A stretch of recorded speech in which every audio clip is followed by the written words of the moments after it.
Я упал и сломал обе кости на этой руке. Моя рука висела вот так.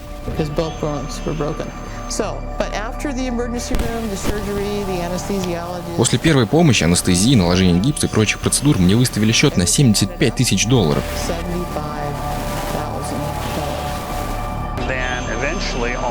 Очень скоро мы будем тратить все свои деньги на медицинское обслуживание. К сожалению, так и произойдет.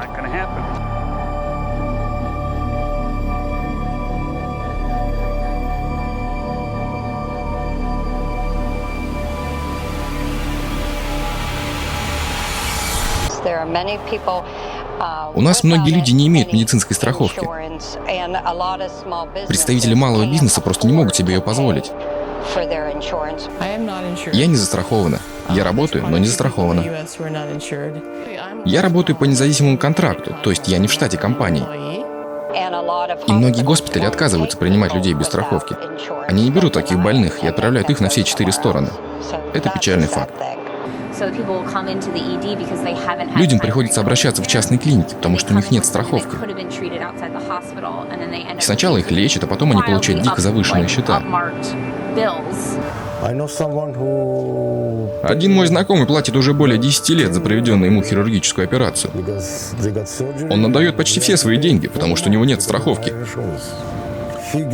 И из-за этого он разорился.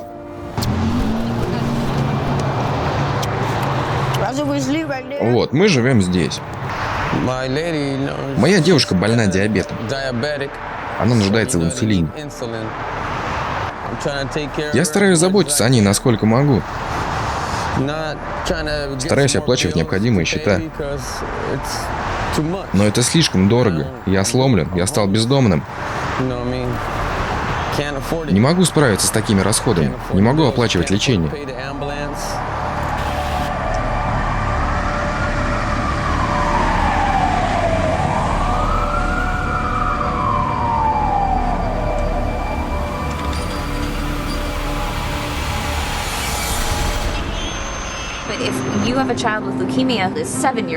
Если у вас 7-летний ребенок попадает на курс химиотерапии, то семья вынуждена платить огромные суммы по счетам, выставленным госпиталем. Они могут быть астрономическими, и семья может потерять все, что у них есть. Это не редкость, это происходит постоянно.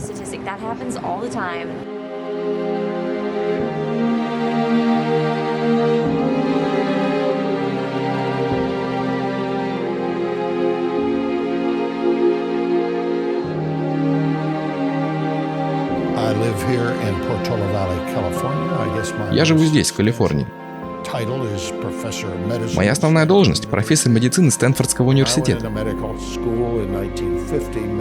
Когда я учился в медицинской школе в 50-е годы, медицина была маленькой скромной отраслью.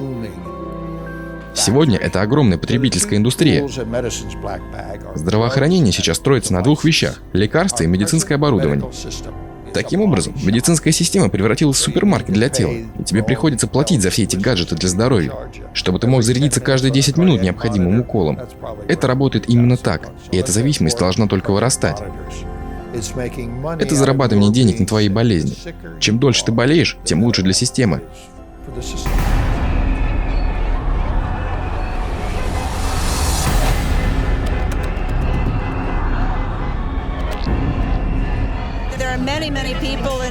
Очень многие люди в штате Нью-Йорк вообще не имеют страховки. И что они делают? Они вынуждены обращаться в клиники и платить $1000. Это очень плохо. Хотя я счастливчик, у которого есть страховка. Но могу сказать, что у нас медицина – это бизнес. Это отвратительно. Мы имеем одну из худших систем здравоохранения. Здравоохранение для всех. Здравоохранение для всех. Представители среднего класса не могут себе позволить оплачивать страховку для всей семьи, ведь дети постоянно болеют, у многих находят раковые заболевания.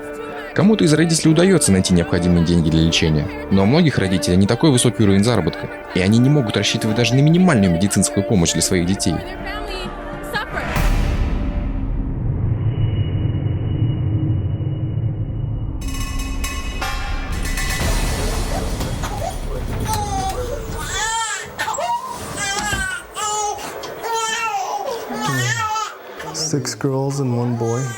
У меня 6 девочек и 1 мальчик. Разброс в возрасте у них от 1 месяца до 15 лет. Я работаю ремонтником на хайвее. Мы ведем техобслуживание трассы, ремонтируем дороги, поддерживаем отстойники, паркинги, следим за дорожным хозяйством. Главная причина, по которой я пошел на эту государственную работу, это медицинская страховка. Моя жена родила ребенка месяц назад. Даже обычный ее визит к доктору стоил бы для нас $100. К сожалению, не всем удается получить такую работу, как у меня. Я не знаю, как они выкручиваются.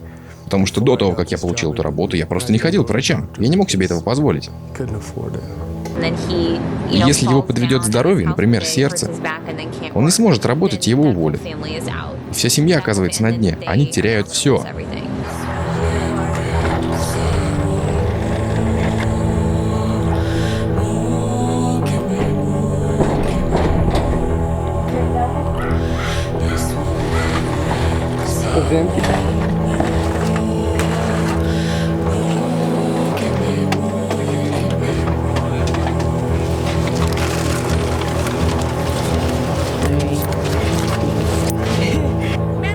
Медицинское страхование было приведено к полному банкротству действиями Конгресса США. Страховые компании тратят более трети полученных денег на свои административные нужды. Не на лечение больных, только на перемещение бумажек между своими офисами. Скоро эта страна станет полным банкротом к чертовой матери. Причина номер 1 среди разорений людей в США – это стоимость медицинского обслуживания, которое людям не по карману. Безусловно, медицинское обслуживание в США стоит невероятно дорого, и оно настолько дорогое, что это становится неразрешимой проблемой.